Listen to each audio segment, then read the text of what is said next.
Jangan lupa subscribe, like, dan komen akun ini untuk mendapatkan informasi update dan terkini. Terima kasih. Halo, kembali lagi di channel saya, Prasetyo HS. Pada pertemuan kali ini kita akan membahas tentang penyelesaian masalah atau sering kita sebut dengan istilah problem solving. Nah, agenda kita pada pertemuan kali ini adalah yang pertama, kita akan membahas tentang pengertian problem solving. Yang kedua adalah apa itu problem solving. Ketiga adalah bagaimana menyikapi masalah, serta yang keempat adalah langkah-langkah problem solving. Nah, selanjutnya adalah pengertian dari problem solving. Problem solving adalah aktivitas yang mendefinisikan masalah, penentuan penyebab masalah, menentukan prioritas, menyeleksi berbagai pilihan solusi, dan mengimplementasikan solusi tersebut. Tujuannya adalah agar keadaan tersebut dapat dilalui sesuai dengan keinginan yang ditetapkan. Selanjutnya, kita akan membahas tentang masalah. Masalah, menurut Khalil, masalah adalah bagian kecil dari kehidupan. Setiap manusia pasti pernah memiliki dan menghadapi masalah, baik yang berasal dari diri sendiri maupun yang bersumber dari orang lain. Nah, pendapat lain dari Isjanto, masalah adalah bagian terpenting dalam suatu proses riset, karena masalah dapat menghadirkan petunjuk berupa jenis informasi yang dinantikan dan akan sangat kita butuhkan. Untuk jenis-jenis masalah dibagi menjadi dua, yaitu masalah sederhana dan juga masalah rumit atau kompleks. Masalah sederhana didefinisikan sebagai masalah yang memiliki skala yang kecil, tidak terpaut dengan masalah lainnya, tidak memiliki konsekuensi yang besar, pemecahannya tidak terlalu rumit, dan dapat dipecahkan oleh individu. Jangkauan masalah ini hanya sebatas pada individu saja, dan dapat diselesaikan oleh individu pula. Nah, yang kedua adalah masalah rumit atau masalah kompleks.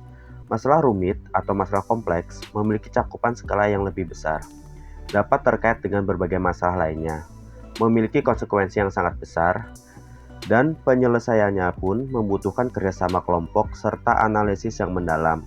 Jangkauan masalah ini berkaitan dengan banyak individu dan hanya dapat diselesaikan oleh banyak individu pula. Untuk masalah rumit terbagi menjadi dua jenis, yaitu terstruktur dan tidak terstruktur. Masalah terstruktur adalah masalah yang jelas penyebabnya, rutin dan sering terjadi sehingga pemecahannya sudah dapat diprediksi. Untuk masalah tidak terstruktur, masalah ini adalah masalah yang tidak jelas dan tidak tahu penyebab serta konsekuensinya, serta bukan masalah yang sering terulang. Sehingga untuk pemecahan masalahnya, kita sulit memprediksi solusi-solusi yang akan kita terapkan dalam memecahkan masalah tersebut. Dan selanjutnya adalah bagaimana menyikapi masalah. Yang pertama adalah tenangkan diri. Jangan memutuskan suatu masalah dalam keadaan emosi. Saat sedang panik, kamu tidak dapat berpikir dengan tenang. Salah satu cara yang dapat kamu lakukan untuk tenang adalah dengan berserah diri kepada Tuhan Yang Maha Esa. Dan yang kedua adalah meminta pendapat orang lain. Terkadang, untuk menyelesaikan suatu masalah, kita memerlukan pendapat orang lain. Boleh jadi, ketika masalah tidak dapat kamu temukan solusinya, disebabkan kesalahan dari sudut pandang dengan cara berpikir diri sendiri. Carilah orang yang tepat dan siap membantu. Dan yang ketiga adalah introspeksi diri. Melakukan introspeksi diri juga perlu kamu lakukan. Bisa saja, masalah ini terjadi karena kesalahan yang kamu perbuat. Tetap mawas diri dan jangan menyalahkan orang lain. Segera perbaiki segala kesalahan. Selanjutnya adalah jangan hindari masalah. Ada baiknya kamu berpikir bijak sebelum menyelesaikan masalah. Tanamkan pikiran positif dan yakini diri kalau kamu dapat menyelesaikannya dengan baik. Menganalisa permasalahan harus kamu lakukan untuk menentukan langkah dan keputusan yang benar. Selanjutnya adalah jangan membesarkan masalah. Akar permasalahan harus ditemukan terlebih dahulu agar dapat menemukan arah yang tepat dalam mengatasinya.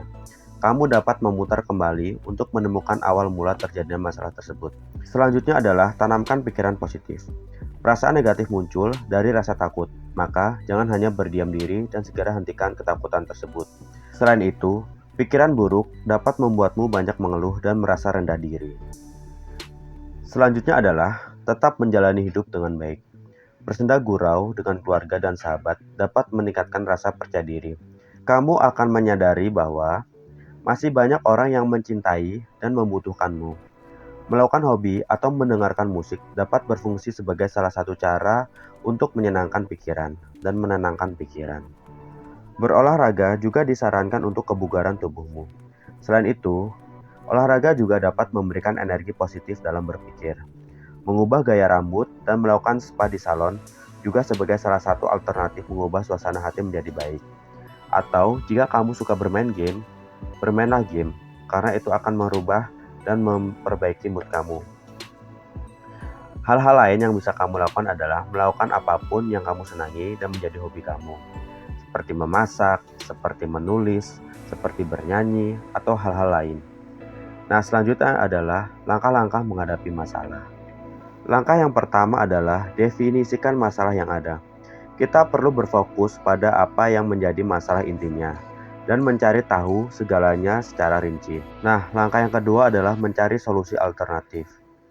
Setelah mengidentifikasi permasalahan yang ada secara detail, maka sekarang waktunya untuk membuat beberapa pilihan yang bisa kita pilih untuk mencari solusi alternatif yang efektif dan menjadi jalan keluar dalam masalah kita. Selanjutnya adalah langkah yang ketiga, evaluasi dan pilih solusi alternatif yang ada.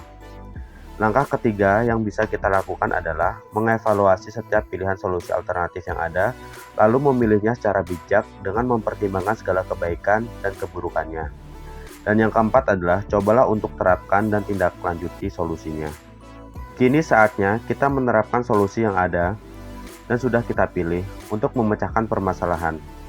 Akan tetapi, bukan berarti menerapkan solusi yang telah menandakan bahwa permasalahan dapat selesai begitu saja. Perlu ada tindakan lanjut atau follow up yang dilakukan oleh orang-orang yang terlibat agar mereka bisa meninjau bersama. Apakah permasalahan yang ada sudah benar-benar terselesaikan atau belum? Pastikan kita sudah melewati poin-poin di bawah ini. Kita perlu merencanakan atau mengimplementasikan solusi alternatif yang telah dipilih dan diuji coba. Yang kedua, kita perlu mengumpulkan segala umpan balik dari semua pihak yang mungkin akan terkena dampak dari solusi alternatif tersebut. Yang ketiga, kita juga perlu mencari persetujuan dan konsensus dari semua pihak yang terkena dampaknya. Selanjutnya, setelah itu, jangan lupa untuk menetapkan langkah-langkah dan pemantauan secara berkelanjutan. Yang terakhir, kita perlu terus mengevaluasi hasil jangka panjang berdasarkan solusi akhir yang telah kita pilih secara bersama-sama. Sekian materi pada pertemuan kali ini, semoga bermanfaat. Terima kasih.